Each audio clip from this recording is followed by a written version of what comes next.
Very good morning to friend. Welcome back again in my YouTube channel JD Classes. ज़्यादा time ना बर्बाद करते हुए आपको क्विक में बताना चाहूँगा कि हम लेकर के आ रहे हैं करंट अफेयर की सीरीज। और इस करंट अफेयर की सीरीज के साथ में मैं आज एक टॉपिक आपके साथ शेयर करने वाला हूं। ये टॉपिक हम सब के लिए बहुत इंपॉर्टेंट है। तो आइए, आजकल सबसे ज़्यादा चर्चा में टॉपिक है कि डीजल और पेट्रोल की कीमतें क्यों बढ़ रही हैं। Why there is a hike और rise in diesel and petrol prices, what is the reason behind it. तो आइए इस बारे में बात करते हैं कि इसके लिए कौन रिस्पॉन्सिबल है। क्या इसके लिए हमारी सरकार उत्तरदायी है, क्या इसके लिए इंटरनेशनल मार्केट उत्तरदायी है, या फिर ऑयल की प्रोडक्शन में कुछ दिक्कत आ रही है, वो दिक्कतें रिस्पॉन्सिबल हैं। ये बहुत इंपॉर्टेंट क्वेश्चन है और इस तरह के क्वेश्चंस आपके यूपीएससी के मेंस में और प्रीलिम्स में भी पूछे जाते हैं। मेंस के लिए बहुत अच्छा टॉपिक है और प्रीलिम्स में इससे बहुत सारी इंफॉर्मेशन पूछी जाती है। यही सब करंट अफेयर के टॉपिक होते हैं। तो ये न्यूज में छाए रहने के पीछे रीजन ये है कि आपने सोशल मीडिया में देखा होगा, आपने फेसबुक में देखा, आपने इंस्टाग्राम में देखा, आपने यूट्यूब में बहुत सारे चैनल्स में देखा और मीडिया में भी देखा होगा कि इस पर डिस्कशन चल रहा है और सरकार के ऊपर आरोप और प्रत्यारोप लगाए जाते रहे हैं। तो क्या ये सब सच है? आइए इस बारे में बात करते हैं। देखिए, इंडिया में जब जो भी पेट्रोल का या डीजल का प्राइस है, उसमें पहले उन कीमतों को अलग अलग करते हैं कि आखिर उसमें कितनी मात्रा में हम डीजल या पेट्रोल का प्राइस पे कर रहे हैं और कितनी मात्रा में उसमें टैक्सेस जुड़े हुए हैं। अगर आप इस बात को देखेंगे तो आप शॉकिंग हो जाएंगे, आप चौंक जाएंगे कि क्या सच में ऐसा होता है।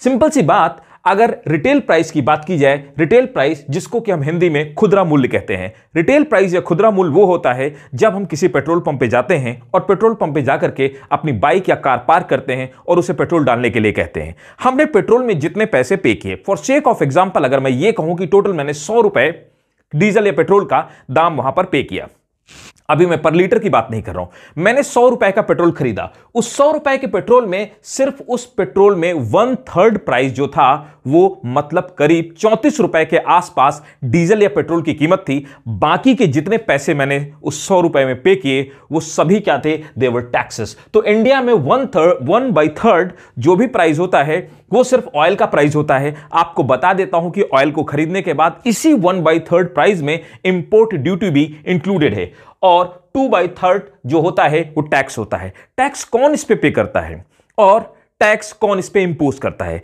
मतलब कि आखिर ये 2/3 या 2/3 75% पार्ट जो कि टैक्सेस हम पे कर रहे हैं, वो टैक्स कितने हमारे ऊपर लगाया, किसने इंपोज किया, इस बारे में भी बात करना चाहूंगा। इसमें दो तरह के टैक्सेस इंक्लूड होते हैं। एक पहला टैक्स होता है एक्साइज ड्यूटी। एक्साइज ड्यूटी क्या होती है?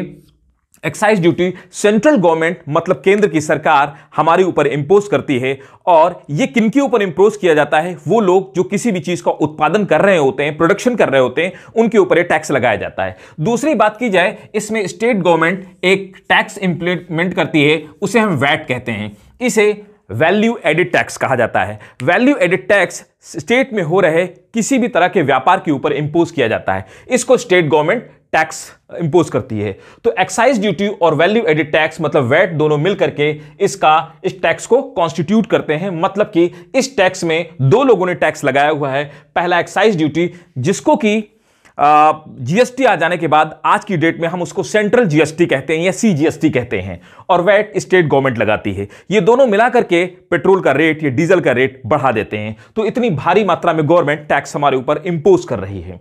अगर लास्ट कुछ एनालिसिस देखी जाए कि इंडिया में टैक्सेस कितने बढ़ाए गए, अब देखिए, गवर्नमेंट का बार बार यह कहना होता है और न्यूज में हम यह सुनते हैं कि इंटरनेशनल मार्केट में तेल की कीमतें बढ़ रही हैं जिसकी वजह से यह इंपैक्ट पड़ रहा है। क्या यह बात सच है? आइए इस बारे में बात करते हैं। देखिए, अगर तेल की बात की जाए तो यहां पर जो मैंने डेटा लिया हुआ है 9 महीनों का डेटा लिया हुआ है, मतलब कि 3 क्वार्टर का मैंने डेटा यहां पर लिया हुआ है। देखिए, अप्रैल 2020 में इंटरनेशनल मार्केट में तेल की जो कीमत थी $19.9 पर बैरल थी।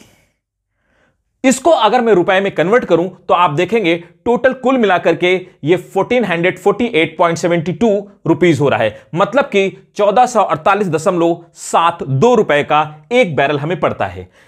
1 लीटर में कितना इसका प्राइस पड़ा? तो अगर इस बैरल की जगह में लीटर की बात करूं तो कुल मिलाकर के सीधी भाषा में अगर मैं बात करूं तो ये जो हमने इंटरनेशनल मार्केट से एक क्रूड ऑयल या कच्चा तेल खरीदा था, उसकी कीमत 9.1 रुपए पर लीटर थी।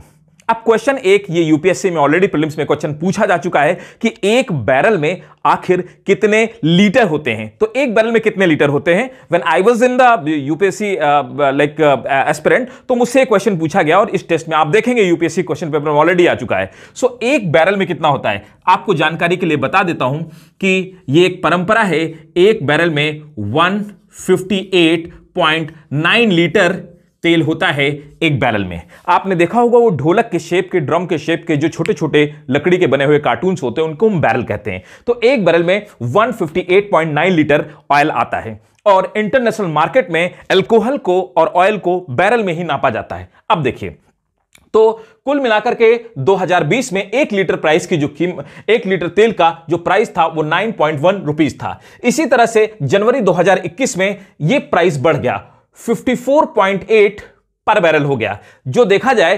3,989 रुपए 44 पैसे हुआ।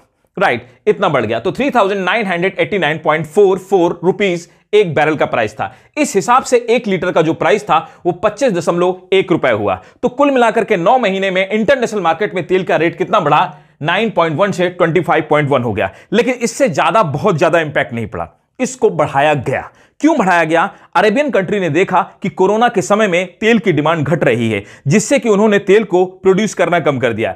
कोरोना में लोगों ने आना जाना बंद कर दिया, तेल का कंजम्पशन कम हो गया।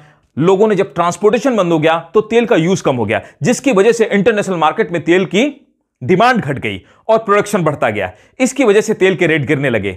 ऑयल प्रोड्यूस करने वाले जितने भी मेजर कंपनीज थी, उन सबने मिलकर के डिसाइड किया कि क्यों ना एक काम करें, हम ऑयल के प्रोडक्शन को गिरा देते हैं।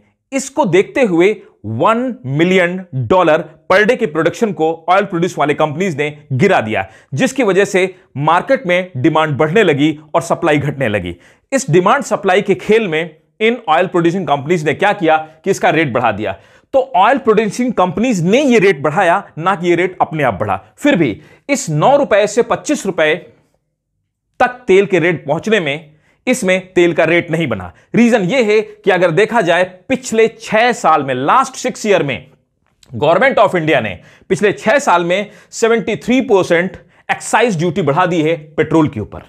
और गवर्नमेंट ने, स्टेट गवर्नमेंट्स ने एवरेज अगर बात की जाए पेट्रोल के ऊपर लास्ट 6 ईयर में 53% वैट बढ़ा दिया है। इन टैक्सेस को बढ़ाने की वजह से पेट्रोल का और डीजल का रेट बढ़ रहा है। तो कुल मिलाकर के अगर बात की जाए तो इंटरनेशनल मार्केट इसके लिए रिस्पॉन्सिबल नहीं है, कुल मिलाकर के इसके लिए टैक्सेस रिस्पॉन्सिबल है। लेकिन एक बुद्धिजीवी की तरह अगर बात की जाए तो हम आप गवर्नमेंट के ऊपर सीधा यह आरोप नहीं लगा सकते। गवर्नमेंट के ऊपर सीधा आरोप इसलिए नहीं लगा सकते क्योंकि गवर्नमेंट ये टैक्सेस से जो पैसा लेती है, ये पूरा डीजल पेट्रोल से हम लोग जितना टैक्स पे करते हैं वो गवर्नमेंट के पूरे टैक्स कलेक्शन का 17% है। बहुत बड़ा अमाउंट है। अगर 17% को गवर्नमेंट हमारे डेवलपमेंट के प्रोग्राम में नहीं खर्च करेगी तो गवर्नमेंट पैसा कहां से लेकर के आएगी? अगर वो टैक्सेस गवर्नमेंट कम कर देगी तो गवर्नमेंट के पास रेवेन्यू कम हो जाएगा और जितने डेवलपमेंटल प्रोजेक्ट हैं, जैसे कि रेलवे का प्रोजेक्ट आप देख पा रहे होंगे, हाईवेज बन रहे हैं, कंस्ट्रक्शन हो रहा है चीजों का, नई फैक्ट्रीज खुल रही हैं, जितने सारे गवर्नमेंट के प्रोजेक्ट हैं उनके लिए फंड नहीं आ पाएगा, गवर्नमेंट कमजोर हो जाएगी और हमारी इकोनॉमी का जो पेस है वो रुक जाएगा। आज की डेट में हमारी गवर्नमेंट रक्षा में, डिफेंस में इतने पैसे खर्च कर रही है, राफेल खरीद रही है, बहुत सारे इक्विपमेंट हम खरीद रहे हैं, रशिया से कुछ मिसाइल्स ले रहे हैं, टैंक्स ले रहे हैं।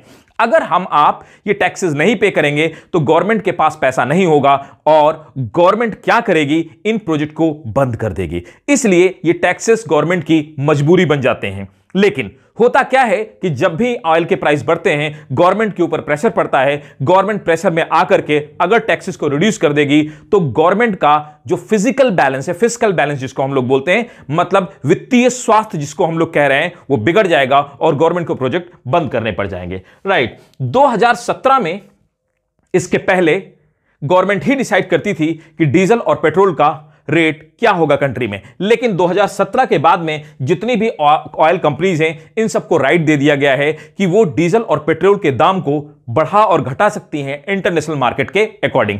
इसलिए आजकल ये रेट ज्यादा फ्लैक्चुएट करते हैं, पहले नहीं फ्लैक्चुएट करते थे। तो जी हां, जीस्ट में यह कहना चाहता हूं कि हमारे जो डीजल और पेट्रोल के रेट्स बढ़ रहे हैं, उनके लिए इंटरनेशनल मार्केट से ज्यादा गवर्नमेंट के टैक्सेस रिस्पॉन्सिबल हैं।